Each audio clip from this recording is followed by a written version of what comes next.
Episode of Ben Live. This month we are highlighting creatives that come from the music and entertainment divisions of various record labels. I apologize for the background noise. We are focusing on activism and artistry. So today I have with me Bobby Fisher, who is VP of A&R at Empire Records. We've also got with us Daily Gems, who is a music video director and creative. And last but certainly not least, we've got Ben Marks, who owns the production company Vision Bank. And this afternoon, we're going to talk about how the music industry has evolved over the years and how it has affected activism in terms of how artists talk about it and utilizing their platforms. So, gentlemen, thank you so much for joining me. I would love to get a little bit of your background, each of you, and I'm just going to use the screen that I see in front of me as my diagram. So, starting with you, Ben Mark, and then Daily Gems, and of course, Mr. Bobby Fisher. Sure. Hello, everyone. So, as you said, my name is Ben Marc. I own a production company here in Los Angeles called Vision Bank Entertainment. And basically, I came up to make a long story short. I started off in the game as a camera assistant, worked on TV shows from Entourage to Iron Man, and I kind of cut my teeth in the film biz. Shortly after, I started getting into using my relationships to shoot music videos on the side while I was working on these huge productions and learning. And then that came into meeting up with Akon, and then I went on tour with Akon for like 3.5 years, and then that's where I really traveled the world, and that really like changed my life. I got to see both sides of the spectrum, as far as the business side to the artist side and how they create, which made me I felt a great filmmaker. And I was with him for some time, and then I reached the ceiling there, and I just got back to LA and really just honed in on the relationships and started my production company, Vision Bank.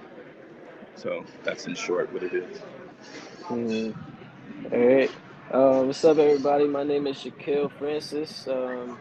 I currently run Daily Gems. We're a production company based in New York. So a little bit about myself. I first gained recognition originally as a clothing designer. First, back when I was 20 years old, I had a brand called Common Connect, and I got published in a magazine article on Complex, alongside like brands like Joe Saunders and like Supreme and Big, and the category was like the hottest like streetwear items out at the time. So they like picked up some pieces like from my brand as well and like threw me in the mix. And then from there, I linked up with my first mentor like within like the industry. His name is Ray Mate. He owned this clothing company at the time called Mighty Healthy New York, and he brought me in to do a creative direction for the company. And from there, like the stuff that he had me doing, like whether it was like merchandising or designing merch or putting together like lookbooks or commercials, different things like that, I started realizing like yo, these are services that I need to be like offering to other people, because these are all like key factors to build brand awareness, or just like in general build and scale your company. These are things that you need. So I started Daily Gems in 2016. That was 2 years after like me like really like getting my hands and feet like really wet, working with the Mighty Healthy team. And then it's transitioned from me like working with like local brands and artists to me now working with like the likes of like West Side Gun, Benny the Butcher, Larry June, Wale, True Religion, Puma, Diesel, um, and just like a few more, like and more companies as well. But um, that's pretty much like my backstory. All right. Hey everyone, my Bobby Fischer. I'm Vice President of A&R at Empire. Uh, I sometimes I don't like to count the years that I've been in the music business, but it's been quite a while. Um, my beginning happened at Virginia State University, HBCU in Petersburg, Virginia. Um, just aspiring guy who just loved hip hop. I ended up doing street team for various labels. My friends and ours, we had a collective, and we just ran with record labels, and that enabled me to get in radio. Um, Black program radio with Urban One. It was formerly called Radio One at the time. Had some great mentors, Darryl Johnson, Lamonda Williams, um, a lot of great mixers and assistant programmers during that time, which led me to learn the radio station in and out from programming to that uh, to on air doc, actually, and it just led me to be finding talent and being more behind the scenes. So I discovered a guy named Tremaine Alden Nevison that came to play songs and co-managed him for 10 years, along with a good friend of mine, Delonte Murphy. Shout out to Troy Taylor, Songbrook University, TTU. And that was my introduction fully into the record label side. From there, a few other artists here and there. And then I discovered a witty, this big voice, Southern female by the name of K. Michelle. And that was a great experience. And I learned a lot, especially how to deal with Black women, with the pressures of being in the music industry and making sure that they're protected and they're safe and they can protect their and express themselves freely. Um, from there, I wanted to be an AR, but I wanted to make sure it was the right situation for me um, that spoke artists first, fair deals, entrepreneurship. Um, and I happened to meet a guy named Gazi Chami when he was getting off the ground with Empire. And I knew a lot about the company. I just didn't know what he looked like. And then we had a in New York and just loved what he did with his company. So not expecting anything. I was just referring artists to his label because I just believed in what he stood for. And a lot of deals. You're talking about with Bad Boy when Puffy was coming back and Sammy, R&B singer, shout out Sammy, great friend of mine, and various deals in between there. And then one day, guys like, hey, you're making the company a lot of money and you don't even work for us. So why don't you come join the company? And because you believe in our philosophy. So we just hit the ball running. As far as the New York scene, the drill scene, I was helpful in signing Chef G, Sleepy Hollow, building entrepreneurial company, helping them build Winner Circle, which eventually went RCA for a multi-million-dollar deal. Uh, Rod Switch, Dusty Locane, On Point Like OP. Then my R&B side kicks in. So Rotimi, we've had great success. Gold single, another gold single on the way. Shout out to Vito. Uh, you Got is a multi-platinum single. Uh, Cookie Kawaii in the Jersey club scene. We have a gold single with Vibe. And, we just have a great company. We have great mentors. Tina Davis, who's been a veteran. When I was running around with Trey, she had Chris, at the pinnacle of his game. And it's great to learn from her, learn the experiences of, having someone that you look up to and a colleague, and she's a Black woman handling things. It's amazing. She's definitely a big sister to me. And here I am, VP of A&R. We have a facility in New York. We have a lot of artists at Empire that I'm responsible for, and I'm truly humbled and blessed by it. And this is why I'm here today. I love this for a number of reasons. First of all, I love our people and how we connect whenever we're running in the same circles. Bobby, I would not be surprised if you may have been in my house a few years ago eating some gumbo. You and Delonte and Trey in Los Angeles. I'm pretty sure of it. But I love I'm how sure. we connect. Yeah, I'm pretty sure of it. I love how we connect as peers and as family, and I think that that's something that's truly special and beautiful about Black people. And that's the reason why we're having this conversation today, to talk about how we, as Black people, really, infuse activism in our artistry. We can't get away from the fact that day in, day out, there are situations that force us to utilize our voice in different ways and utilize our platforms in different ways. And so I really want to make that the focus of this conversation because I believe that each of you have had an opportunity and have played a part in utilizing your platform, or maybe your artists have utilized their platform to address the ills that we face as Black men and women day in and day out. So thank you again for joining. I'm just going to dive right into a number of questions that really hit the nail on the head where that is concerned.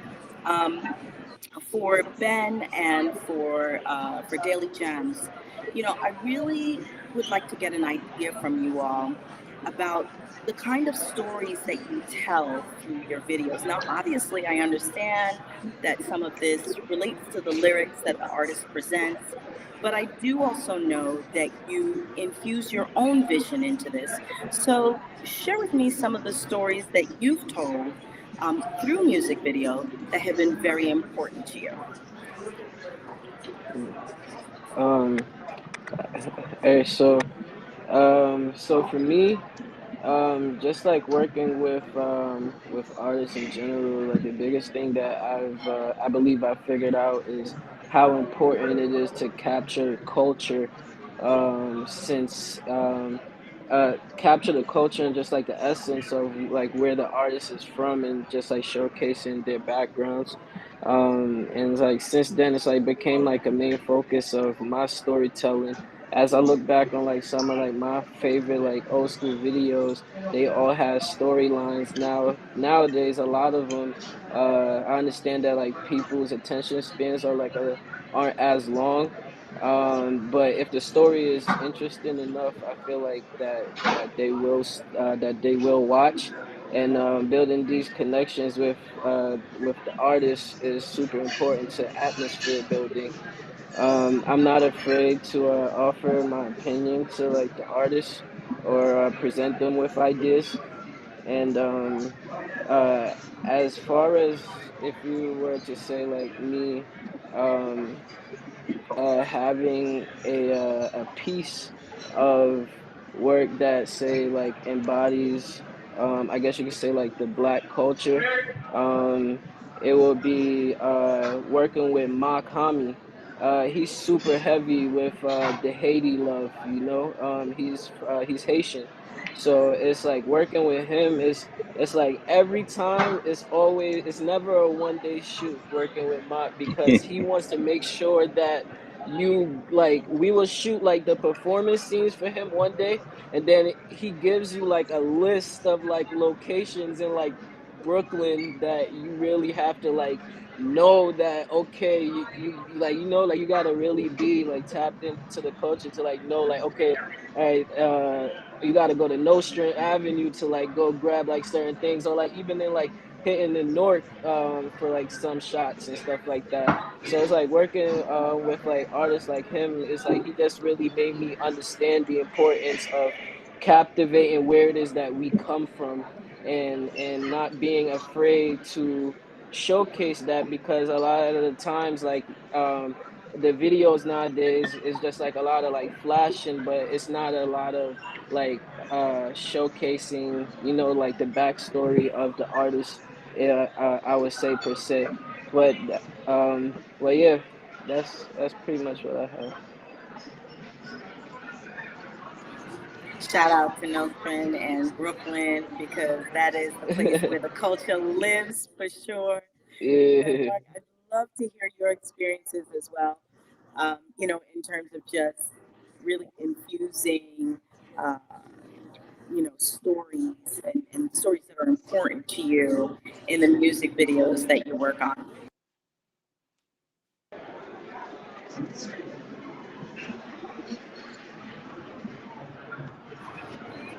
And Mark, that one's for you. Oh, it was delayed. I couldn't hear you. I'm sorry. Say it again. That's cool. No, I was talking about the important stories that you're able to tell through your creative. Can you share with us, what that's Oh, been like for you in the past? oh yeah, absolutely. I think one for me as a filmmaker, because I've just been I've been, and Bobby can relate to this probably, because it comes down from the top. So it's like, sometimes you have the artist who'll have an idea what he wants to do, and then obviously you have the lyrics, and the song to me is me personally. I don't hear music, I see music. So it's that's a whole thing, and then you have my interpretation of it. So I think that as a filmmaker, the way I approach these stories and these songs are, it's just like, I feel like people are like, oh, it's just the same old thing, it's just rap, it's just this. But the thing about it is that these are these artists lyrics, and these are real stories, and this is the music is derived from what they're actually going through.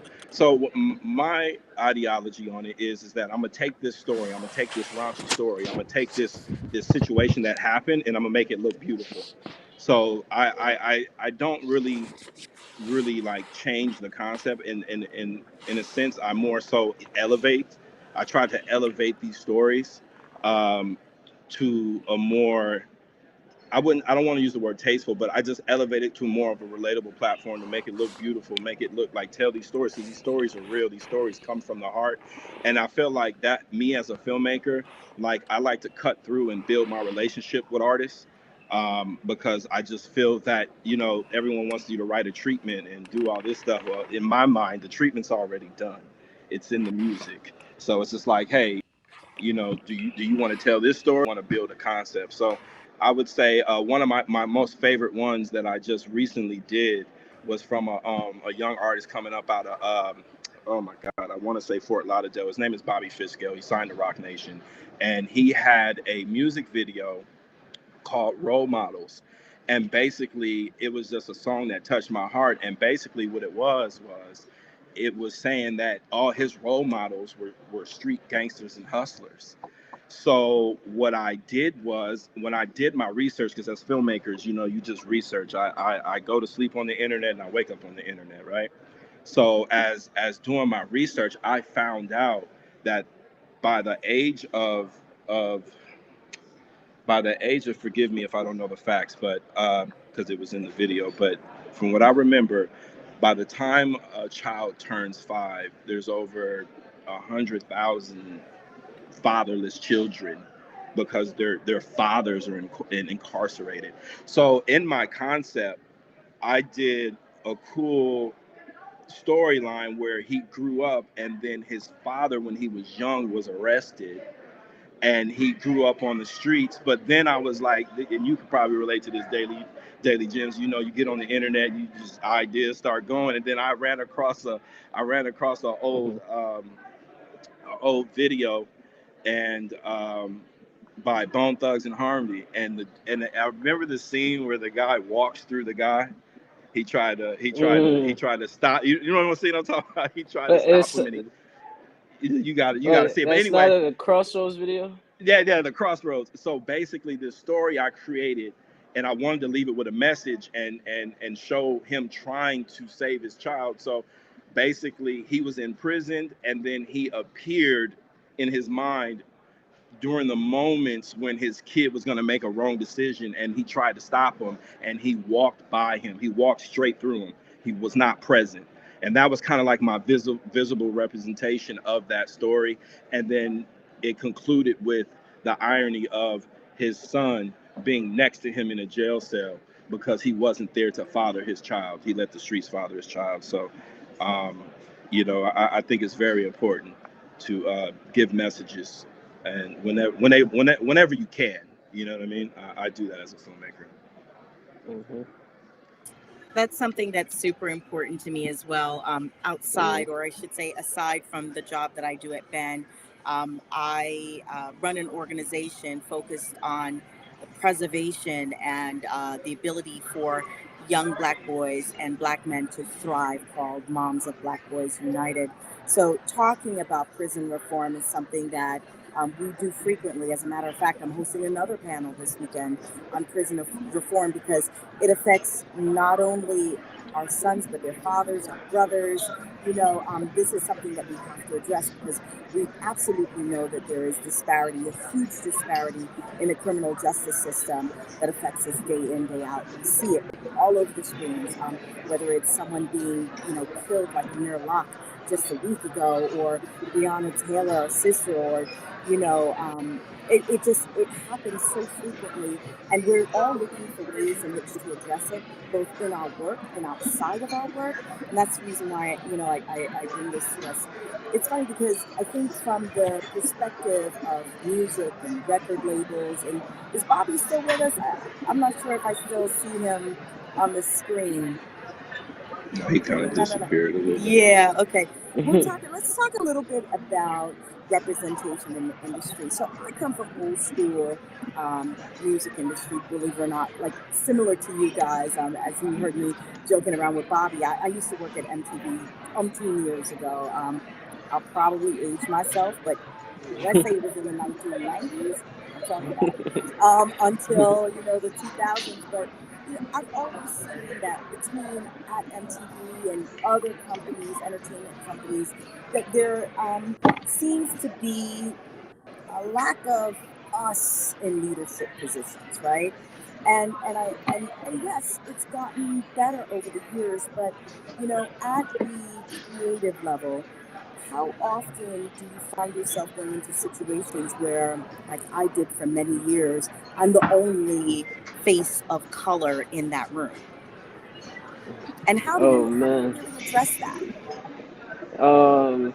So recently I worked on a show for Vice, right? And it was my first time like being on a like an official set with like a full crew. And but in my head, like I already knew like everyone there went to school for this, and I'm just like learning this like through trial and error and YouTube tutorials and stuff like that. So it's like and just like life, so at one point I felt like I was experiencing like imposter syndrome at one point, and and I had to like remind myself that I'm here for a reason, and that my work is appreciated. If it wasn't, then I wouldn't have been called here. Hello. Yeah, we can hear you. Oh, okay, Yeah, we're okay. on. Yeah. So it's just like really like I've had to like really come to terms with understanding that I am good enough for the position that I'm in, or the positions that I'm casted for on these sets. And it's like I feel like a lot of the times we go through not knowing like our true value as a black creative. A lot of the times like we feel like that we have to, like lowball ourselves um uh because we don't want to like miss out on opportunities and stuff. And I believe that like this happens like with a lot of us. So I feel like that sometimes you just gotta know like that not to like work out of like scarcity, that every job isn't a job that you should take, but just know like that wherever it is, just go where it is that you appreciate it. Yeah, absolutely. I definitely have very similar feelings. And I just feel like I've been blessed throughout the years to have people pull me up as I was trying to climb in the ranks and allow me to have a voice, not just a seat, but a voice at the table, which is so incredibly important. Because as we all know, um, lots of decisions get made for us, about us. where we don't have a voice, and there's certain nuances that people who aren't us wouldn't understand. You know what I mean? So it's fantastic that it has been growth, but it's definitely important for us to appreciate and value the roles that we get into once we're there, Mhm. and fully appreciate the fact that we absolutely belong there. We Yeah. absolutely deserve to have a voice and a seat at the table. Then, Mark, Mhm. I know that this is a topic that is very, important to you as well. You've been in the game for a minute now. How have you seen changes, kind of take place over the years in terms of the decision makers and them, you know, and us being at the table and being the ones who are some of the decision makers. I think this is a great topic. I'm gonna try not to ramble. I'm just gonna try to hit my points because I feel very adamant about it. Because I'm just walking in this truth right now. Um, I think that one, when you talk about diversity in the filmmaking business, or just in corporate filmmaking, or labels and companies, it is scarce, and it's something that I feel is filtering through. In my experience, I utilize this as I think a lot of people who just have they have questions. You know what I mean? In my experience, when I was working on these big sets, working on like Iron Man and Pirates of the Caribbean, I'm on these huge sets when I was coming up, and I became the spokesperson for all black people. It's just like they just I had all the answers. And Mhm. I think sometimes you know it's more so intriguing, but how someone doesn't mean to come off rude sometimes. You know what I'm saying? But then you realize, like, yo, that was a little weird. But that's been my experience, and I kind of try to treat it with that. You know what I mean? It's just like, yo, man, I'm not the spokesperson for all black guys. I can speak my truth, but I can't speak for the whole black people entirely. You know what I mean? And that's been kind of like my thing. Is us just being on set. They have questions. You're supposed to know all the hip hop stuff. I'm like, bro, I don't even listen to that guy.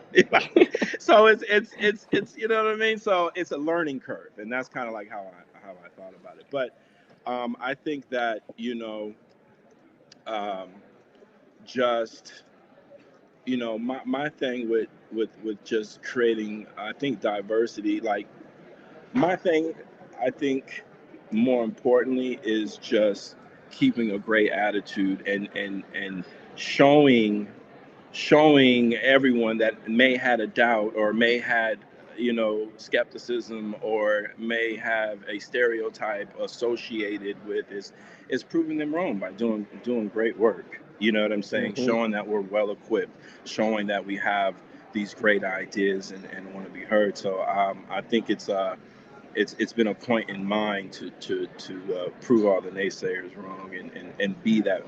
I'm a problem solver. I don't, you know what I mean. I like to be the breath of fresh air. I feel like, yo, the job is already hard, so it's just like we might as well just, yeah, I know it's this, it's that. You know what I mean? So it's just Mhm. like, I always want to be that staple. You know what I mean? And Deli Jim's touched on something. There was something that when I worked with Akon, it stuck with me, and it is your success is measured by the jobs you don't take, not the ones that you do. And I say that because you have to. I've always. Oh, and I'll say this too. I will say that you're in a business. We're in a business where no one wants to pay you what you're worth, but you're only as good as your last job. So if you're not Mhm. out here over delivering, you spinning on the block. So, Mhm. I made it a model to over deliver every single time, because Mhm. it's not about the filmmaker. I mean, it's not about the artist. It's not about the label. It's about me and my team and the visibility. So, if this is an opportunity for us, the shortcoming is the money. I'm Mhm. playing the long play. You get what I'm saying? And I'll speak into the fact of how I kind of built my business on relationships, is because to go to what's happening in the shift that you guys want to talk about, is that you have a lot of artists that have creative control now.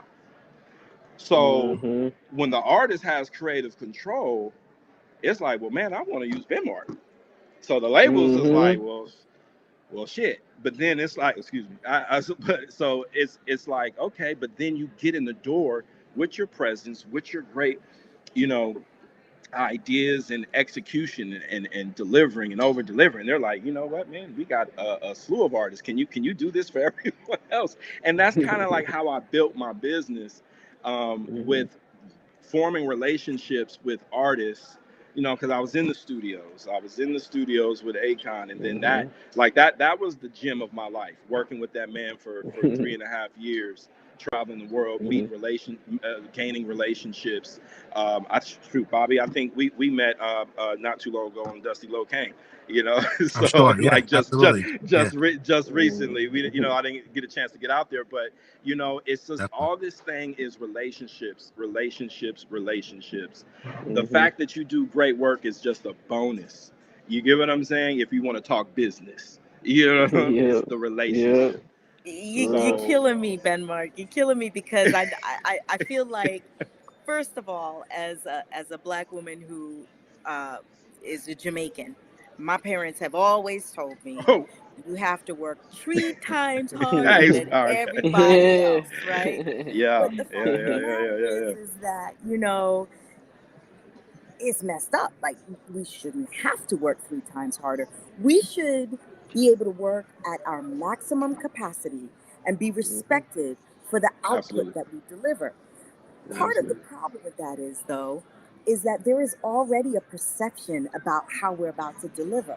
So when we Yep. over Yep. deliver and when we bring more to the table, then it's like, oh, you good, right?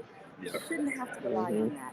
We should just be able to deliver our best and keep it moving with that. And, that kind of leads me, and I'm sorry to get off track by sharing that, but is something that always it bothers me as a parent now, because the same philosophy that my mother shared with me as a young Jamaican girl coming and living in the United States for the first time is the same philosophy that I'm sharing with my American born children.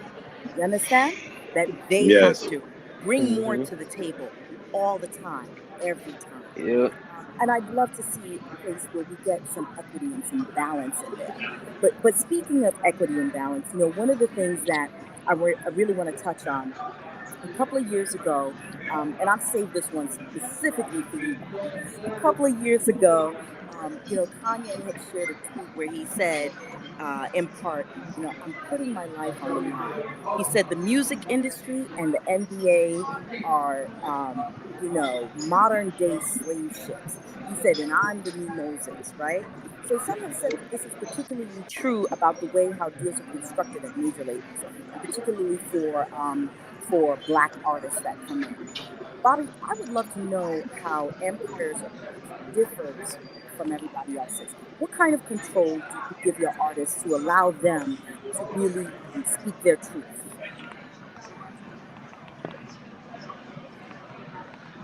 I think we lost him. We That could be lost them. private. I think Now we that was a lost good him. one. We gotta have to run that one back for him. We're Yeah, gonna have to run that one yeah, back for him. But yeah. in the There you oh, go. there he goes. Oh, there you Hey, go. I don't know What's how that? much of that you heard, but would really like to know, like, in terms of how some artists speak of major labels and how they can be very oppressive to black artists. How does Empire Records differ from that kind of sentiment? What kind of control do you give your artists that allow them to utilize their voice and be very authentic in what they have to share, regardless of where it comes from, whether it's activism or street life or It's a I'm gonna say it's a fine line. I think we it starts from the top, the philosophy. God. We lost you, Bobby. We lost you. We lost you. We can't hear you. No, you may hit that mute button. yeah. That mute button is the devil sometimes. Sometimes Yeah, it works yeah, for you, and sometimes it doesn't. Well, yeah. we're gonna wait for Yeah. him to dive back in, but But I can note to that though, yeah, I'd if you love for want. you to share. I think that you know, I've always been the one to, when I approach a situation, I like to streamline creative. And what I mean by that is that I feel I've seen a talented artist coming from some rural area, coming from some hood, coming from that has a hot song, and get paired with you know some junior executive marketing person that has no idea what this guy is, and just be told, hey, you have a budget of $50,000. I need 5 videos on this kid. You know, and I feel like, what happens is if you not connecting or you just go with the stereotypical situation, that artist sometimes gets lost in the translation in the label and just becomes a tax write-off because it says, hey, they feel like things are formulas. If it worked for this and you put this in and you attach this and get this component, you get that. And they forgetting about the magic. You know what I'm saying? And I think that, just how just those opportunities, sometimes I feel like you don't get the full opportunity because the label is like, oh well, we did what we were supposed to do and you didn't perform. So I've seen that happen a lot with a lot of younger artists that come in the game. And I think that places like Empire, who I've worked with throughout the years, they give their artists a platform and a choice. And that's why I feel like it's important for me, as a filmmaker, as a brand, as a production company, to build my branding and my marketing, because I've been able, I feel like me and my team, we're shaping the culture just from the records that we're doing and the artists that we're working with, and the number one trending videos and everything that goes on and goes on. So I feel like it's very important for me to keep that brand alive. So when I do attach myself to up and coming artist in a label, I kind of get creative control.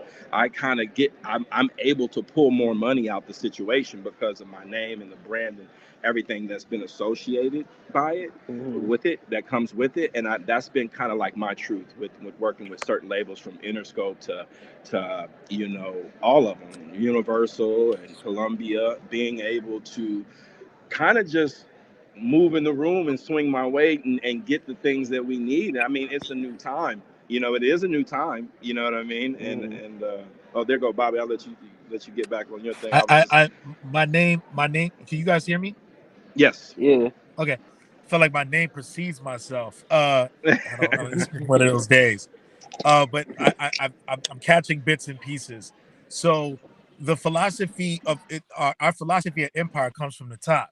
Um, Ghazi was an artist. He comes from the Bay Area. The Bay Area, which is San Francisco. Oakland is very independent. Um, bootstrap, selling your own records out the trunk. So by the time he got into the digital space, Ghazi saw the pitfalls of artists not being able to properly monetize their work or own their masters. The deals were draconian in the major label system, where as new media, which is what that means is as the form of music delivery. So if it goes from vinyl to cassette to CD, labels are profiting more.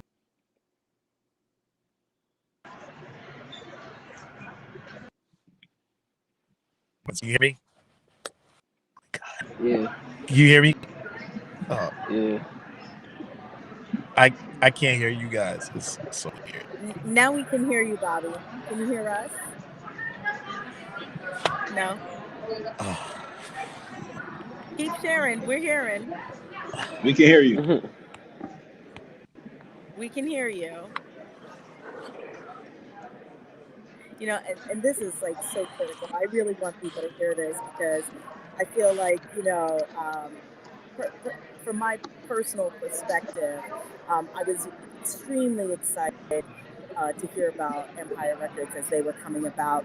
It's funny because, because Bobby mentioned like Delonte Murphy. He's someone that I've known for a number of years, and he's worked at a couple of different record labels. And I've just seen like the growth in the industry itself in terms of well, for certain labels in terms of the way that they treat their artists, right? And I think that that is critical in what they're able to deliver to the people. Like, yes, we get it. Like, you definitely want to be able to deliver the truth musically, right?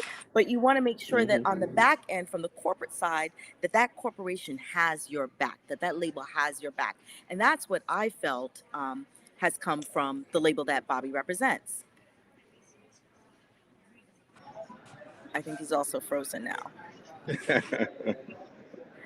Did you get that, Bobby? I No. love Empire Music. I'm That's what back. I was going to say. I Okay. love Empire Records. Uh, okay. Okay. Yeah, I keep losing track. I'm sorry. It's one of these days. But yeah, the yes, there is a difference. But we're starting to see majors starting to change because the revolution of independence, social media is a great help. I think our artists are evolving more. The youth, and even the generation above that, we understand the business of ownership and maintaining your creativity, which stifled artists, and why they're so frustrated from the major label sense keepers, and they're rolling on how they dictate their art. But that goes from lack of accessibility. I always say that I'm glad I was in the era where the music game was transitioning and changing into the digital informational age, because you know what your fans want to hear, want to know, what are they, their listening habits. That's something that we weren't privy to. So when I started in radio, obviously we had Arbitron and stuff like that, but the web age was just starting to come on board. You didn't know what your fans liked or didn't like, or even from a African American person who grew up in Queens, New York, and um, you was only exposed to music who was around you in school or your peers. If there was something on in Spokane, Washington, or Portland, Oregon, I wasn't privy to understand what was happening in that scene. The internet brings that all together, but however, that transitions into the artist on what he or she wants to present to the world, which means it gives us a better creative space of what we want to do. So yes, artists want more of a creative space, and they want deals that are flexible so they can really truly earn a living in this space. Right. Thank I you hope so I much. answered it. That's Okay. no, you did. You absolutely answered it, and I think with you touched on some really valid points about just the evolution of how artists are able to utilize their platform and share their music, right? But the other thing that you touched on that was keen is the fact that the music industry itself has changed, right? And I'm glad you and I both have grown up in the era where we have seen the changes where it's gone from vinyl to cassette to digital and more now, right? And meta now, right?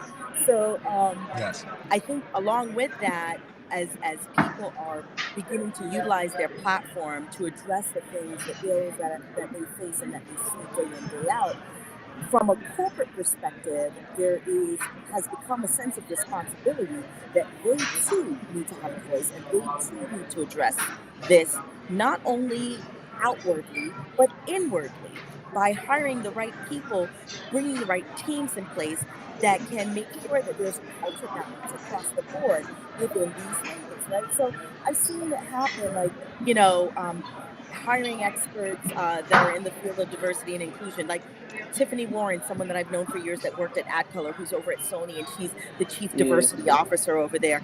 You know, I think that this does and it will continue to have an effect on artists. But I'd love to hear from your perspective, from the three of you. What do you think in terms of whether or not this gives artists more leverage in how they're able to utilize their platform to share their messages when it pertains to activism? Uh, I think the perfect example, which is almost kind of like the gift and the curse, when we look back 100 years from now, looking in this era, COVID, George Floyd, Me Too movement, and Black Lives Matter shaped and cultivated not only just Black America or just America, period, but the world. uh, that's our litmus test on how things are changing. You've seen artists that necessarily might not been the person to have a voice. We've seen artists that were more for the glamour and glitz became activists. Um, we've seen artists who were activists become even more of a leader in gathering people from all walks of life. Um, we've seen corporate companies change. So obviously, every company has a diversity division and a change, social for change division, where we're giving back to certain organizations or to the people where diversity is needed. But inside the music industry there was a lot of no, not separatism, and a lot of segregation in the music and entertainment space. I think we could all attest to that. I think we've seen examples when African Americans are included on a large scale. So if you look at Insecure and you're looking at Issa Rae, that was something that's special. A whole cast and crew, an executive production team, and the writing and the creative team who were hiring black, empowering black, showcasing black businesses, showcasing, society's ills of what's happening to us, trauma, you know, um, marriage, education, all these things that needed to be displayed were shown in that show. However, in outside in the music space, we saw a lot of different diversity hirings, not with just a name and a title and just shoo you away just to kind of keep you happy or keep the master happy. It was real change and real executive positions that were really making a change. We've had some hot topics that African Americans and people who are not African Americans is a hot button topic. Do you call black music urban music or do you call it black music? Are we typecasting ourselves by calling it urban, or do we? So these are a lot of different topics that needed to be discussed further, which helps our mission moving forward. I mean, we don't know I don't know all the answers, and some things I'm on the fence on, and some things I'm pro-choice on. But I think we're the dialogue and the conversations that we do have. I think we're going in the right direction. That's amazing, Bobby. Yeah, I 100% agree with that. Ben Mark, it looks like you've got something to share with that. I was having actually some technical issues. um, I think Bobby touched on a lot of things that kind of resonate with Facts. me, Facts.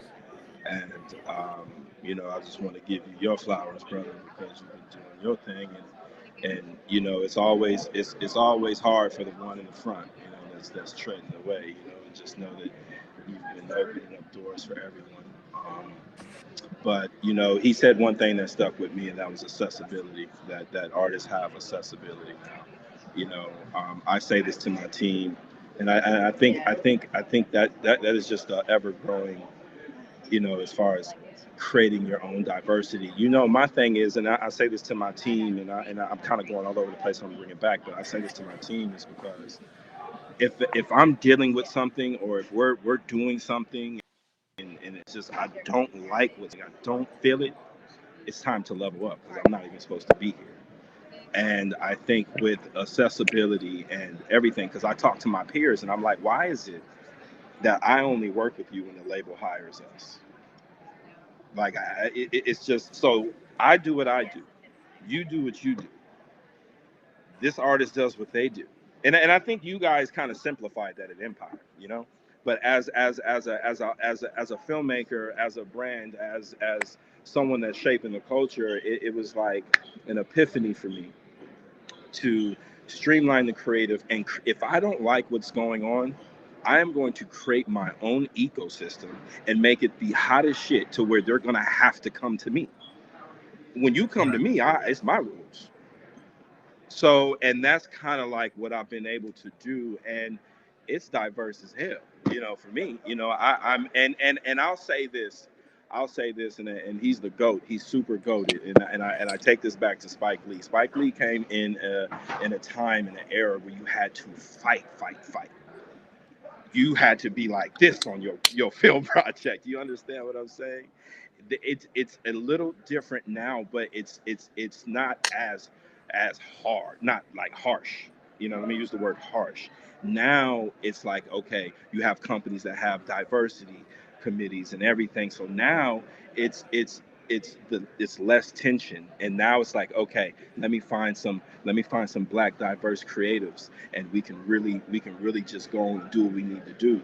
And and that's been our motto. It's just like, and I'm an equal hiring company. Don't get it twisted. But I love giving young black brothers and sisters opportunities that I didn't have. I would have loved to have someone like me around when I was coming up that can just, man, listen, everyone around me that staying around me is, what's your credit like?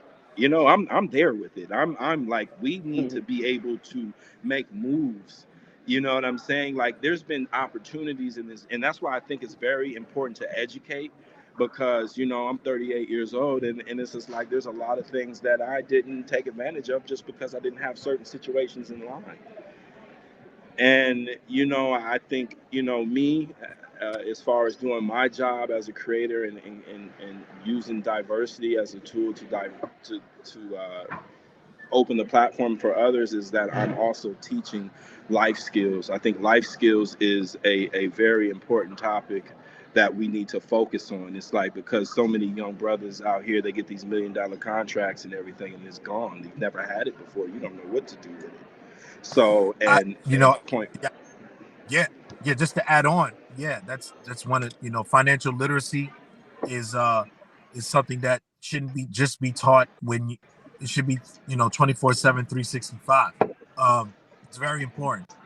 Oh, but I also I agree with everything you say. Just to add on top of it, we're as I get older, I feel like I'm getting younger in the sense of, not from a physical sense, but as the sense of eagerness to learn Come more. on, friend. Um, Yes. for instance, friends of mine, well, my friends from college, when we were in college, we started a student organization in 2000 called Panic 2000, which was more so a performance art organization. And this we wanted to start our own fraternity sorority, right? So, we felt like this was something for us to move forward, and the program has existed for over 20 years, and over thousands of kids, excuse me, kids, I'm sorry, young men and women have been through the program, and they've made their impact in various things. I can't remember all names because it's I'm terrible with names, but I have a young lady who was a graduate out of Virginia State, out of Panic 2000. She was one of the choreographers for the Beyonce Homecoming DVD, or excuse me, or the Netflix special. Leonard Arts, who's a comedian, had a show run on NBC called Abby's Place, and he's a great comedian actor. But just to lead these things, I kind of want to say is, let's not let age define on what we can learn moving forward, because even the men and women that come before us can give us that platform to move forward, and the wisdom that we give our young brothers and sisters who's behind us will equally keep this ecosystem going. So you got to look at it. If we look at other races, right? I need to add to you If we too, look Mark, at if other you do that. races, when we look at other races, and I'm not pointing any particular race, but when we look at other races, they're still in the game. There's the guys that I looked up to 25 years ago are still in it 30 years, 40 years later, and they're keeping the circulation of wealth and knowledge, accessibility and accountability open. And I think we can't I don't want us to be divisive of ourselves about colorism, about age, about when is the right time to be successful. You could be successful at 60 years old. That doesn't mean you should regret your life for 59 years. That was just the trials and tribulations up to where you got to, and God made it sure it happened at this moment in time, and that was meant for you to have it at that moment in time. It prepared you for that long. Because if you would have had that success in your 40s or in your 20s, it could have probably pushed you to the deep end. So I just want to make sure that to us on this panel, that we make sure that don't let time and don't success will come when it comes. But let's make Right. sure that we keep our circle of people together, because who knows where we're gonna go. And I'm not defined by age. I'm defined about keeping this ecosystem going, and this what keeps the success coming. Yeah, I've had a lot of success, but I'm not. When I was younger, we get big headed, right, and Mhm. we kind of lose focus. Three things that African American men sometimes lose focus on when success comes a little early. You get gassed on yourself. You start losing family responsibilities, and you thinking it can last forever. One is Alpha and Omega. It's going to be a beginning and end. The thing you always have to worry about or be concerned about is what you do in between. So it's always going to be an ending. It's always going to be a beginning. But as long as you gave it your all, you left it on the table, you should always leave that situation without any regrets. That's one of my biggest things. So when I put my all into something, like if an artist leaves me and goes somewhere else, I'm the biggest cheerleader ever. I've done what I was supposed to do in this moment in time, and I'm happy, and I would have did it 100 times over. I'm not meant to be in a marriage forever. I'm meant to be in the marriage for the time it was supposed to last in this moment of us doing business. Two, I always have to make sure that you keep time for family and friends. That's very important. Making sure that when someone's sick or family or funerals or weddings or bar mitzvahs or whatever we doing in our lives, we have to make sure that we keep that virtue. It keeps us whole as who we are as African Americans and growing up in this country. We have to make sure we have something that's of value to us. I've made mistakes. I've had an uncle of mine who practically was like my big brother, and I was running around with an artist, and we was at the plight the one of the heights of his career, and I'm at a funeral and I'm answering calls about music stuff, and I every day of either his death or his birthday, it sheds a tear of regret because I'll never allow myself to do that again. That you have to make time and make time for yourself. They will replace you. I don't All work that you put in this, they'll make another you. But what makes you special is the energy that you put into it. You make sure that you put your best foot forward and you left it on the table, and when you walk away from it, you have no regrets. So that's one of the advices that I give myself daily, I but love that. I like to share that with you guys a lot. And then I love also that. don't be afraid to fail. Like, yo, Right. I like to make mistakes. You know what I'm Yeah, Mm-hmm. saying? absolutely. I Failure like comes to as a part of success for sure. yeah, I like to F Here's the up, Mm-hmm. excuse thing. my language. Yeah, right. No, here's the thing, Bobby. That's really fantastic. You touched on a couple of things that were key, and we're running short of time. But there's something I certainly want to circle back to. You mentioned Issa Rae and the explosion of Black creatives, and I feel really proud that I work at Ben because one of the things that we have done is always embrace diverse content creators. I mean, that's part of the reason why our relationship with Empire Records is as strong as it is, and it's something that we want to always continue to build on. Um, but one of the ways in which we supported Issa was by bringing brands to the table and encouraging them to really embrace her at the very beginning. So we had brands like Microsoft. We had brands like there was a champagne company Frisione. We had I think it was General Motors. There are a number of brands that came to the table pretty early on to support her. And you know what?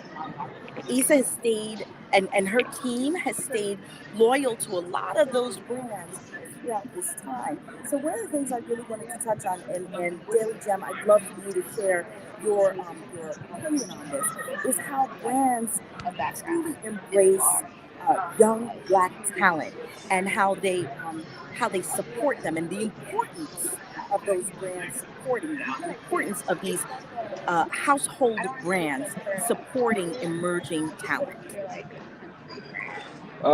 So with me being a freelancer, um, recently I got to work with brands with Puma this past weekend, and it's like seeing how nowadays the fact that um the fact that the brands are now being more inclusive. Hello. Okay, cool, cool. Seeing like how brands are moving towards being more inclusive when it comes to having people of color like working for them. It's definitely opened the doors for Black creators to be able to make a living off of being freelancers. Because it's like, again, going back to like what I mentioned earlier, is that a lot of us tend to like lowball ourselves because we feel like that we aren't either like on the level that we think that we should be to be able to charge like a certain amount. But I kind of more so feel like that it just comes down to like the quality of work that it is that you offer, you know. So I feel like that nowadays with companies being um more social media driven, it's helped like open the doors a lot for minority creators to come in and actually make a living. So I can definitely say that that's a space that I've been becoming very appreciative of. I love that you brought that up because I think that my personal opinion, and it's based on experience, is that when brands do engage with diverse emerging artists, that allows them to establish themselves more quickly. Um, I'd love, I don't know if you or Ben Mark have some examples of some artists that you've worked with where brands have kind of stepped to the table and supported them early on. And if you have seen them have an elevation in their status because the brand stood behind them. Hmm. Me working with like Larry June, we did a orange market back in the summer that just passed for his orange print album, and he had a bunch. It was literally like a flea market with a bunch of different brands that were in there, and one of them was Orange Theory, for example. He was he he was conducting like a bunch of like cycling classes and different like activities throughout like the day. So it's like seeing him like team up with like brands like that. It helps like promote like the organic lifestyle that it is that he promotes like heavily, you know. So it's so seeing those like him like aligning himself with brands like that, I see how that it like plays hand in hand. Um, can you guys hear me? Yep. Okay. There's a couple things I want to rattle off real quick. I think that as far as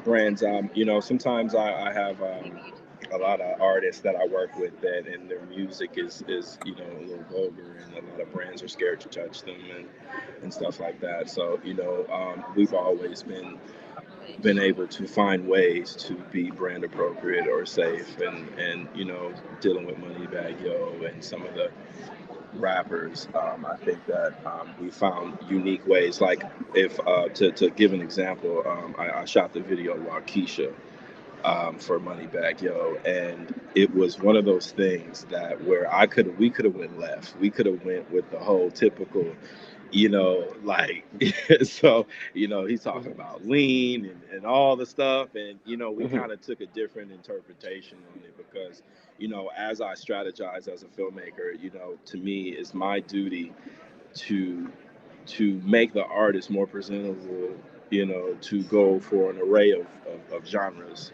and so and I think I was successful in that case because we were able to come up with a concept for this lean and put more of a comedic approach to it. Almost, my reference for that was from the movie called Shallow Al, where he just felt like this girl was beautiful, but to him, but everyone else, she was not. You know what I mean? And so Mhm. to him, he seen this beautiful girl with purple hair, but to everyone else, he was just looking at this floating cup.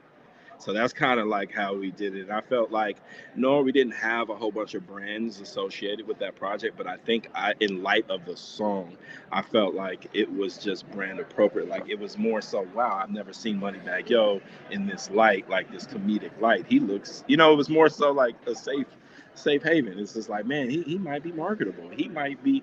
So, that's kind of my little tell on that. But to just hit another point, because I know we're running out of time, I think that we have been in this business but I feel like things start with the youth and start with the future.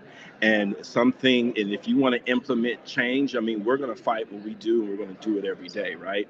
But to implement change, we got to start young, start new, start and implementing those things. So in my business, what I'm trying to do, and I feel like, you know, more companies, if they have the awareness, and Ben and people that can create these synergies between companies and filmmakers, is new tech.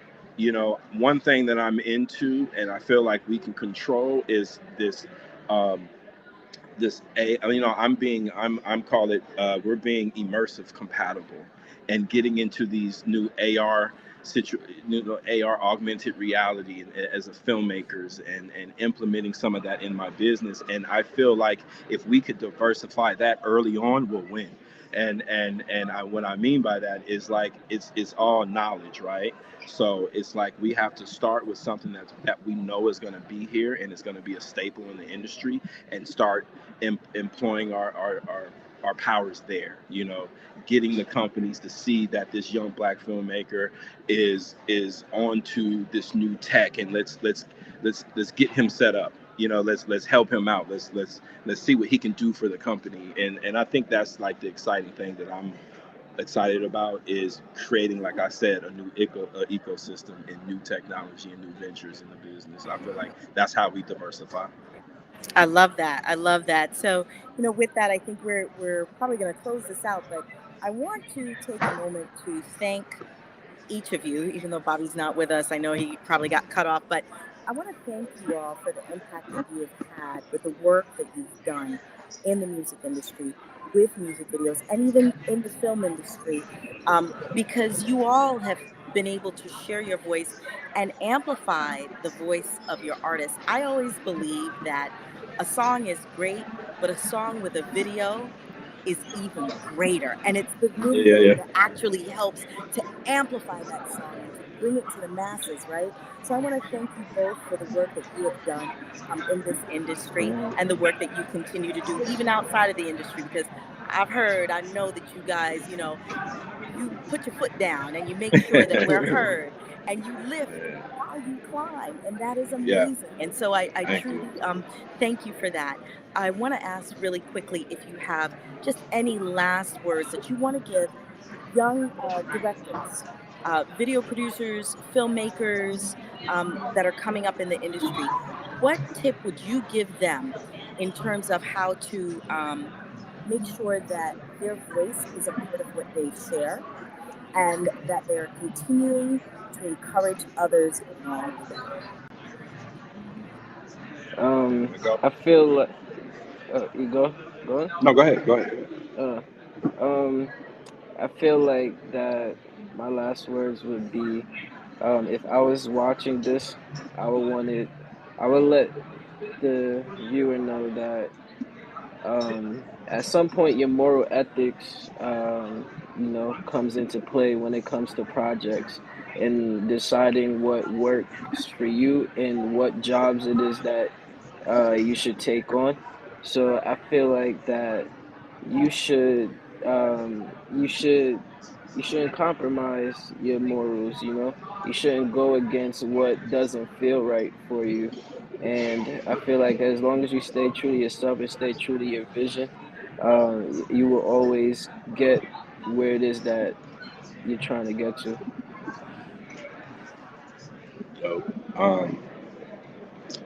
I would say to a young filmmaker that it's a journey. Don't get discouraged. No idea is too weird. Um, know that it is a business, and you have to keep going. You know, you you have to learn. As young filmmakers, you're a business, so you're entrepreneurs. So you have to run your creative and you have to run your business. And I would just say keep going, learn how to play the field. It's all relationship based. Stay positive, pick and choose your battles, Always do your research. Always create. Always give yourself time to, because everyone wants to take from you from the ideas, but you got to replenish yourself.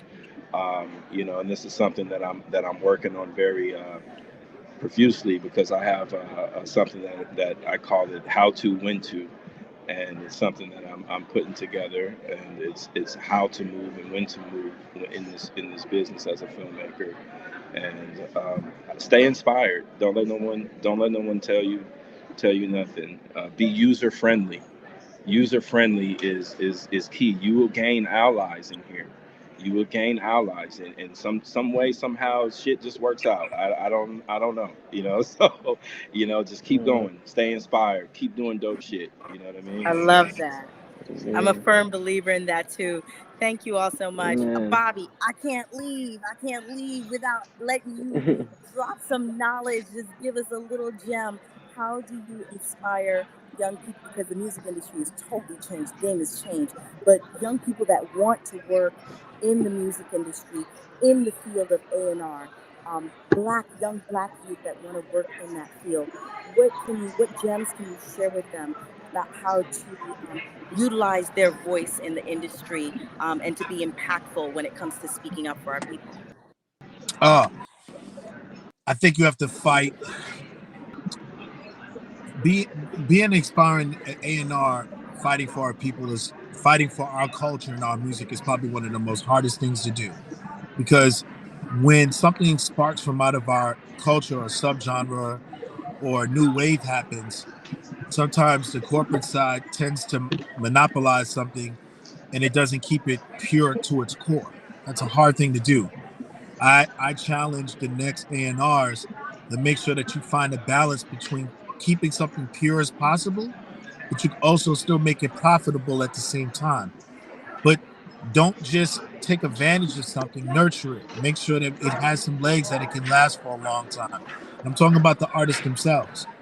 Sometimes we're taught, oh, they have this one hit or one thing, let's just walk away from it. No, it's called artist development. We lost that. So when the informational age came and analytics came, we kind of lost the art of keeping something alive and developing something. If we had analytics back in our day, none of our superstars wouldn't have had deals. Not one. So we always have to keep that in mind. We're humans. We're not computers. Things have to be developed. There's something special. If you see something in someone, don't just shy away from it because you don't see numbers or you don't see instant reaction. We make soul music. We make black music. It's not microwave. It's soul food. It's supposed to stick to your ribs. It tastes good. It goes down, but it fulfills you for the day. You have to make sure that we have that patience when we're dealing with artists. Sometimes you have to fight, and we're in a hard space. So you have to make sure that you're true to the music, and the music will be true to you. Be true to the game will be true to you. Make sure you communicate with your artists, communicate with their teams, with their managers. Communication is key. I go through that all the time with artists that I deal with. We have hard truths and hard situations. I have a call after this with Jim Jones about stuff that we've done good, and then I have to have a reality talk that he might can't use the studio today, and I have to give him a million reasons why. And but that's the type of honesty that we have. I try to make sure that I know but honesty comes with a price. You have to make sure how to present news to artists at the right time. Don't just throw it on them without any type of you have to make sure your presentation is right when you talk to people, because you wouldn't want somebody to come talk to you any type of way. So you have to make sure that you have the same type of respect and reserve for others. And I think those are my keys and jewels for being an A&R. Love them. I love them. I yeah. love them. I'm so glad that we got a chance to hear from you again before we sign off. Thank you guys for joining us for another edition of Ben Live. There'll be more to come throughout this month of February while we're celebrating Black History Month. But even beyond, we will continue to tell the story of Black people of all different diversity segments as we all try to navigate this world together. Thanks again and have a wonderful day. Bye. Thank you. All right, thank you guys. All right.